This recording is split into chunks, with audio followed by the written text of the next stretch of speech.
ठीक है। एड्स के बारे में मैंने बहुत कुछ आपको बताया था और कैसे फैलता है ये, क्या होता है और क्या क्या नुकसान है इससे, कैसे फैलता है, कैसे रोका जा सकता है, क्या बचाव है इससे, इसके बारे में बहुत कुछ मैंने आपको बता दिया था। अब आती है स्ट्रक्चर्स ऑफ एड्स। एड्स का वायरस जो होता है वो दिखता कैसे है, तो आप एक सामने एक डायग्राम देख रहे हैं। ये डायग्राम के चारों ओर एक कुंडी टाइप की लगी हुई है जिससे लिपिड मेम्ब्रेन हो, लिपिड मेम्ब्रेन जो है इससे ये अटैच होते हैं। इसके बाद आप देख रहे हैं 2 सिंगल स्टैंड आरएनए, यानी 2 आरएनए के स्टैंड इसमें लगे हुए हैं। Transcription of DNA and RNA, DNA और आरएनए भी इसमें प्रेजेंट रहते हैं। ये हमारा एचआईवी का वायरस है और ये T4 लिम्फोसाइट है। ये वायरस मैंने आपको पहले बता दिया था कि 90 से 120 नैनोमीटर का होता है। इसके चारों ओर घुंडी टाइप की संरचनाएं होती हैं, जो घुंडी टाइप संरचनाएं होती हैं। ये संरचनाएं लिपिड मेम्ब्रेन से जो है वो अटैच होती हैं, लगी रहती हैं लगातार। डीएनए और आरएनए ट्रांसक्रिप्शन के माध्यम से इसमें अटैच होते हैं और इसमें 2 सिंगल स्टैंड ऑफ आरएनए, आप देख रहे हैं ये संरचनाएं जो होती हैं, ये संरचनाएं 2 सिंगल स्टैंड ऑफ आरएनए की हैं। कहने का मतलब ये है कि ये वायरस एक ऐसा वायरस है जिसमें डीएनए और आरएनए दोनों प्रेजेंट रहते हैं। इस वायरस का आकार लगभग 90 से 120 नैनोमीटर का होता है। इसके चारों ओर घुंडीनुमा संरचनाएं होती हैं। इसके बीच में एक माला के मूंगों के समान संरचनाएं होती हैं, डबल हेलिक्स मॉडल में जो होते हैं वो लगी हुई होती हैं लगातार। आप सामने देख रहे हैं माला जो नहीं होती गले में पहनने वाली, उस मालाओं की मूंगों के समान संरचनाएं इसके अंदर होती हैं। इसके अंदर एक संरचना और होती है माला के मूलों के समान। इसी के अंदर डीएनए और आरएनए प्रेजेंट रहते हैं। डीएनए और आरएनए क्या करते हैं कि इसके लिए जनन में सहायक होते हैं। देखिए, कोई भी वायरस अगर हमारी बॉडी में अंदर जा रहा है तो इसका मतलब ये नहीं है कि वो वायरस जाएगा और आपको तुरंत इन्फेक्शन पैदा करेगा या तुरंत आपको खत्म करेगा या कोई भी नुकसान पहुंचाएगा आपको, ऐसा नहीं। कोई भी वायरस अगर आपकी बॉडी के अंदर एंट्री किया है या गया है तो आप ये समझ लीजिए कि सबसे पहले तो वो जो जाएगा तो अपने रहने का स्थान देखेगा कि आखिर मैं रहूंगा कहाँ जाके उसके शरीर में। ऐसा नहीं है कि गए और जाने के बाद उसकी बॉडी में कहीं भी इन्फेक्शन पैदा कर दिया, कहीं भी चले गए, ऐसा नहीं। कोई भी वायरस जब बॉडी में एंट्री करता है, एंट्री करने के बाद सबसे पहले तो वो ये देखता है कि मैं रहूंगा कहाँ। प्रत्येक वायरस की अपनी अलग अलग एक्टिविटी होती है कि वो शरीर के इस भाग को नष्ट करेगा या शरीर के उस भाग को नष्ट करेगा। जैसे आज मैं एड्स के वायरस की ही बात ले लूँ, इसे शरीर के किसी भाग से मतलब नहीं है, ये किसी और भाग को क्षति नहीं पहुंचाएगा, केवल T4 लिम्फोसाइट को ही खत्म करेगा, बाकी किसी भाग को क्षति नहीं पहुंचाएगा।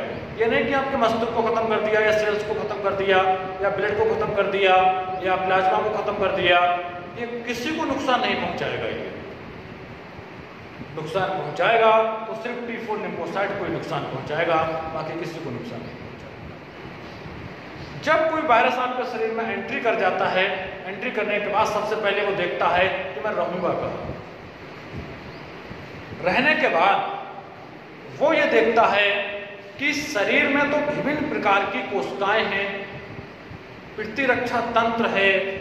अगर मैं डायरेक्ट इस पे हमला करूंगा तो मैं अकेला हूं, ये लोग बहुत हैं, तो मैं हार जाऊंगा। उस कंडीशन में वायरस क्या करता है,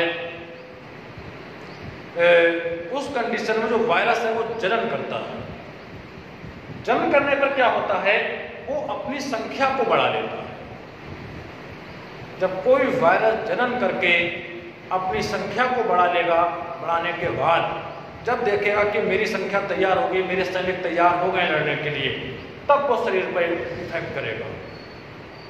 इससे पहले कोई भी वायरस शरीर पर इफेक्ट नहीं करेगा, ये समझ लीजिए। क्योंकि उससे डर है कि अगर मैंने डायरेक्ट हमला किया तो वहां प्रॉब्लम हो जाएगी मेरे लिए। यही कंडीशन हमारी एड्स की होती है। एड्स का वायरस किसी भी माध्यम से, चाहे ब्लड के माध्यम से, पेनिस के माध्यम से, चाहे वैजाना के माध्यम से, या किसी चुंबन के माध्यम से, किसी भी माध्यम से जब ये हमारे शरीर में प्रवेश करता है, प्रवेश करने के बाद ये वहाँ कुछ समय के लिए आराम करता है। आराम करने के बाद ये सबसे पहले T4 लिम्फोसाइट और WBCs को ही खत्म कर देता है। क्योंकि इस वायरस को पता है कि मैं शरीर के हर भाग से लड़ सकता हूं, लेकिन मैं T4 लिम्फोसाइट और WBC से नहीं लड़ सकता। क्योंकि हमारे शरीर में सबसे ज्यादा पावरफुल अगर कोई है तो T4 लिम्फोसाइट और WBC ही है, और कोई भी नहीं। जब इसने देखा कि मैंने इसी को ही खत्म कर दिया, अब मुझसे टक्कर लेने वाला कोई है ही नहीं, बस पूरे शरीर पर अपना आधिपत्य जमा लेता है। और बाहर के जो इसके यार दोस्त होते हैं, जुकाम का वायरस ले लो, बुखार का वायरस ले लो, या विभिन्न प्रकार के वायरस चल रहे हैं, सबको बुला लेता कि आइए अब हमारा इस बॉडी पर हमारा अधिकार है। क्योंकि जो आप लोगों को रोकने के लिए खड़ा था T4 लिम्फोसाइट WBC, इससे तो उसने हमेशा हमेशा के लिए खत्म कर दिया। अब आपका रास्ता बिल्कुल साफ है। उस समय हमें बुखार भी हो जाता है, जुकाम भी होता है, निमोनिया भी होता है। एक्चुअली ऐसी कोई सी बीमारी नहीं होगी जो हमें हो नहीं देगी, क्योंकि इन सारी बीमारियों को रोके हुए जो था वो T4 लिम्फोसाइट और WBC ही था, बाकी और कोई नहीं था। लेकिन जब WBCs ने T4 लिम्फोसाइट और WBCs को ही खत्म कर दिया, अब वायरस को रोकने वाला कोई है ही नहीं। जैसे आप लोग गाड़ी लेके जाते हो तो डर लगता है रास्ते में कि ऐसा ना हो कि पुलिस मिल जाए, इसलिए आप मास्क भी लगाते हो, हेलमेट भी पहनते हो, गाड़ी का इंश्योरेंस भी कराते हो, पॉल्यूशन भी कराते हो, गाड़ी के कागज भी कंप्लीट रखते हो कि ऐसा ना हो कि कहीं पुलिस ना रोक ले, हमें गाड़ी का चालान ना हो जाए।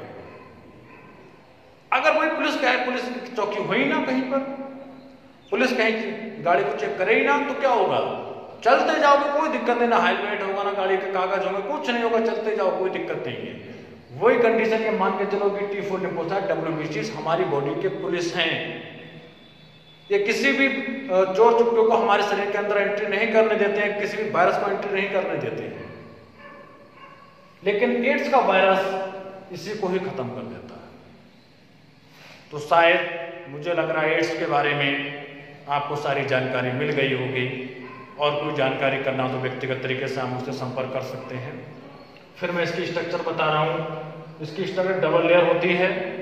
इसकी लेयर जो होती है वो लिपिड की बनी होती है।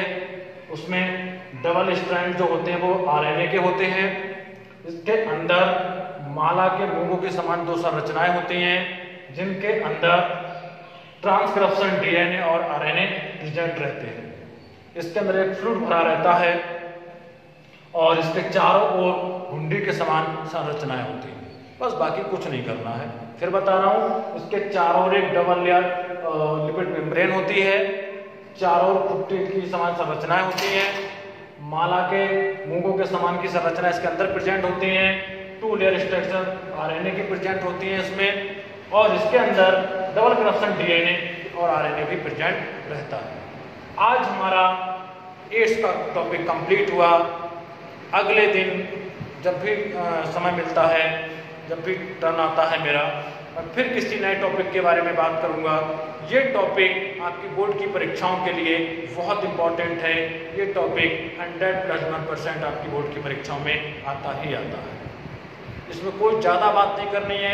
एड्स क्या है इसके बारे में बताना है, एड्स का फुल नाम क्या है इसके बारे में बताना है, ये किसके माध्यम से होता है उसके बारे में बताना है, इसका साइज कितना होता है, ये कैसे फैलता है, कैसे रोकता है, शरीर में क्या कमी करता है, इसकी संरचना कैसी है, बस बाकी कुछ नहीं करना है आपको। ये सारी चीज़ें मैंने आपको बताई थी।